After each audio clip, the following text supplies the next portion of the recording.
Hello there, Talkin' Fight fans. Welcome once again to another episode of Neil the Deal. Thanks very much for joining us. We've got a special episode lined up for you.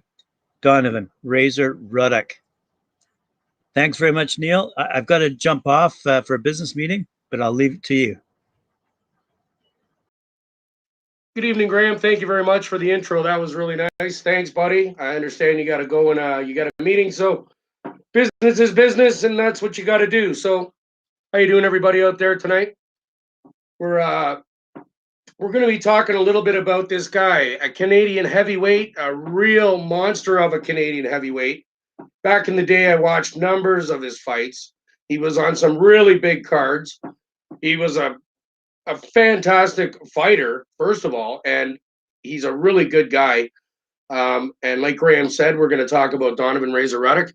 Now, guys, I just want to say thanks again for everything. Everything's been going great. All the likes, the shares, the comments, all the support, the subscriptions, everything and going. So we're doing well together. I want to thank you again, and keep them coming. Just keep them coming. Just keep them coming. Keep them coming. You know what I'm saying? All right, so we're going to talk about Mr. Ruddock this evening. He's a Canadian heavyweight. He was born December 21st, 1963, which makes him 57 years old. St. Catherine Parish, Jamaica. He was born in Jamaica, but immigrated to Canada later on in life. So he was about 11 years old, I think, 10, 11 years old, and he emigrated here to Toronto, Canada, actually. His career was very long, actually, guys. He fought from 1982 to 2001. So that is a huge career. It's like 19 years or something like that. So he fought for a long time. And like I said, I watched him. Donovan, if you're out there, Donovan, I want to say, buddy, thanks a lot. You were amazing. And thanks a lot for the great fights, man, over the years. Oh, my God. You were amazing. You gave us all kinds of entertainment. The punching power you had was unbelievable. You had that classic smash punch, right? Your smash. And that's basically how you used to take them out, right? He used to take them out with this specific punch. And it was a left hook, I believe, with a left uppercut, or an uppercut with a left hook. It was a really devastating punch. And he put a lot of lights out with that one. So, got to say, Donovan, boom. Thanks, brother. That's freaking out of control. So, he came to Canada when he was 11 years old. And he had a pretty illustrious amateur career as well. He actually beat Lennox Lewis in 1980 at the Ontario Junior Boxing Championships. So that in itself is quite an accomplishment, because we all know who Mr. Lennox Lewis is. Probably Canada's #1 all-time heavyweight. Disputable with maybe George Chuvalo, but that's basically the two guys. And then Razor comes in definitely at #3. You know what I'm saying? So he was amazing. So, guys, you should check out some of his fights. We're going to go over that in a little bit. We're going to give you some notables, and you can check them out. And he had some fantastic fights. So he had an amateur career. He turned pro, and then he had 47 wins. 47 fights with 40 wins, 30 knockouts, 6 losses, and 1 draw. So let's go through that again. I kind of messed that up. Total fights, 47. Wins were 40. 30 KOs, 6 losses, and 1 draw. So he had a wicked record. He was awesome. I mean, 30 KOs out of 40 wins, that'll tell you how much punching power he had.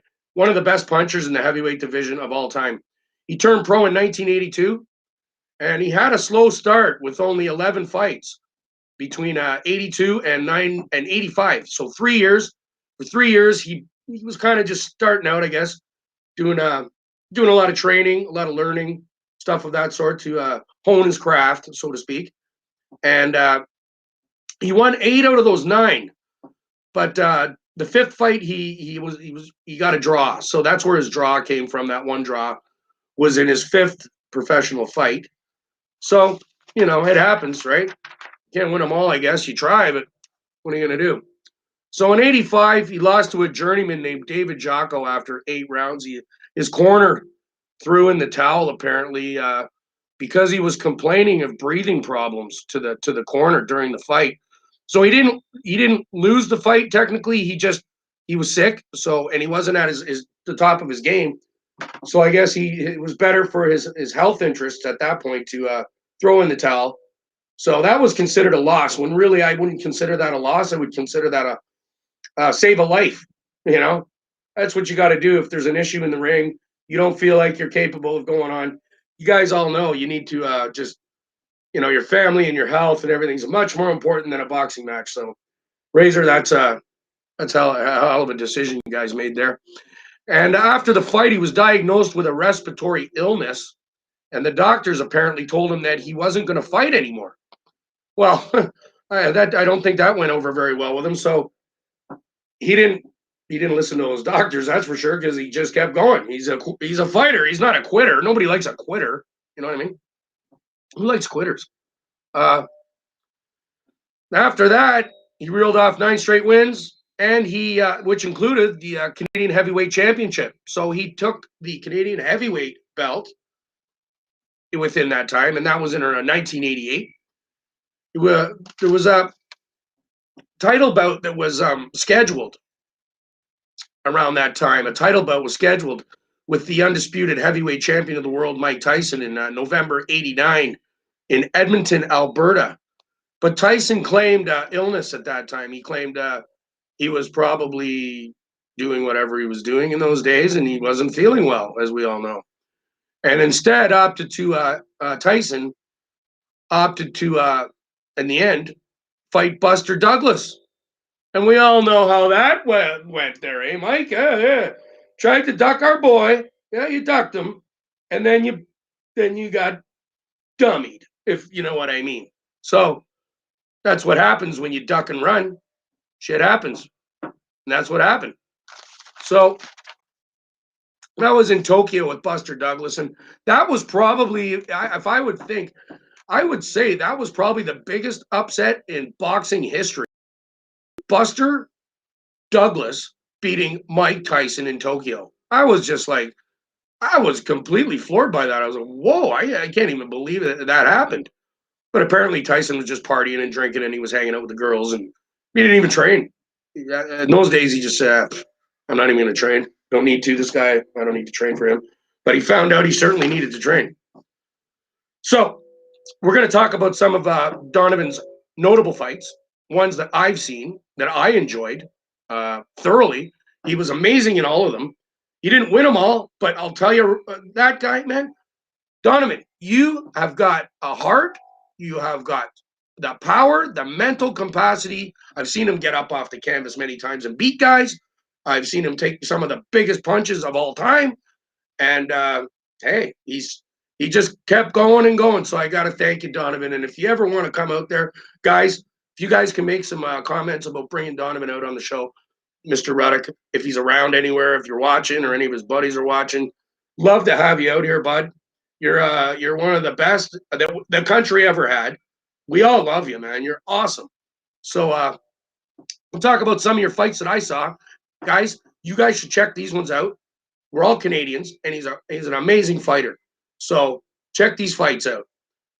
He fought Mike Tyson March 18th, 1990, and that was a loss, TKO loss. He fought Lennox Lewis, and that was a loss, second round KO. There was a rematch with Tyson June 28th, 1991. That was a loss, 12-round unanimous decision. He fought Michael Dokes, where there was a situation where if you guys check out the Michael Dokes Razor fight, he hits him with the smash punch, and honestly, it's probably the hardest punch ever laid on a man in any match that I've ever seen. So check that one out, guys. Razor Ruddock versus Michael Dokes. You will see some power out of the Razor Man that you probably would have never seen out of anybody else. Not even Tyson. It's a hell of a punch. Then he another notable fight was Tommy Morrison again. Unfortunately, it was a loss, 6-round TKO. but it was really controversial. That fight was terrible. I watched all those fights. That was terrible. He got totally robbed. That if you guys watch that fight, Tommy Morrison, Razor Ruddock, I'm telling you, Razor, that was terrible. It's a disgrace to boxing when they do that kind of stuff. And they got to cut that stuff out of the game, like finished, done. Like when Vince Carter slam dunk competition, you're finished. That's it. You're done with that kind of stuff. Because guys like him train hard, work hard, give us the entertainment we want, and then it's stolen. And that's not right. So, anyways, guys, he had a bunch of losses in some of the bigger fights, but they were fantastic fights, and he had lots of fights that were wins, obviously. Just crazy. So, if you're out there, buddy, check us out. Neil the Deal. He also, back in the day, in around 95, when he won that Canadian championship, it was against Egerton Marcus in October 2001. So Egerton, how are you, buddy? If you're out there, hope to see you soon, man. I understand you actually fought this guy, so that would be interesting to talk about that fight with you. So yeah, that's something we could talk about if you decide to come on the biggest show in sporting news history. Boxing's Neil the Deal. All right. So on March 28th, 2015, Ruddock returned into the ring with a 5th round KO of my buddy and Talkin fight host, Bola Ray. Our host, Bola Ray, actually fought Mr. Ruddock. Hey, Ray, how are you, bro? I love you, man. I don't know what happened. Maybe you can talk about that on your show. I wasn't there. I didn't see it. But apparently, I guess Razor got the best of you that day. Maybe you'll let us know how that went. And it was a sad day for Ruddock. A sad day for Ray, obviously, because I'm sure he's friends with Ruddock. Those guys are probably buddies, I'm sure they are. So maybe you can elaborate a little bit more on that, Ray, Bola Ray. Be cool to hear that. So we're going to go over some of his accolades. He did get quite a number of them. Ruddock was ranked number 7 by Ring Magazine, list of top 100 greatest punchers of all time. So he's number 7 greatest puncher. Whew, that'll tell you. Of all time? Whoa. And the one thing that's happened to him, I understand, is he's been having some hardships since his retirement. And we're wishing him the best here over at the Neil Deal Show. So, Razor, if there's anything we can do to help, we're always here for you, buddy. We love you. You're an awesome dude. You're one of the best Canadian heavyweights ever. You'll never be forgotten. Thanks a lot for coming out, watching the show, talkinfight.com fans, Neil the Deal fans. I appreciate all the likes, shares, comments, and subscriptions. Like to say hi to a couple of my friends out there. Of course, I want to say hi, Amanda. Love you, dear. I want to say hi to Alicia out there, if she's out there. How you doing, kid? And a bunch of my buddies that I grew up with there. Huddy, how are you? Jamie and Donnie. All right. Guys, thanks a lot for coming out. We'll see you tomorrow night, 7 o'clock. All right, so be safe out there. Have yourself a good evening. Talk to you then. Thanks for coming.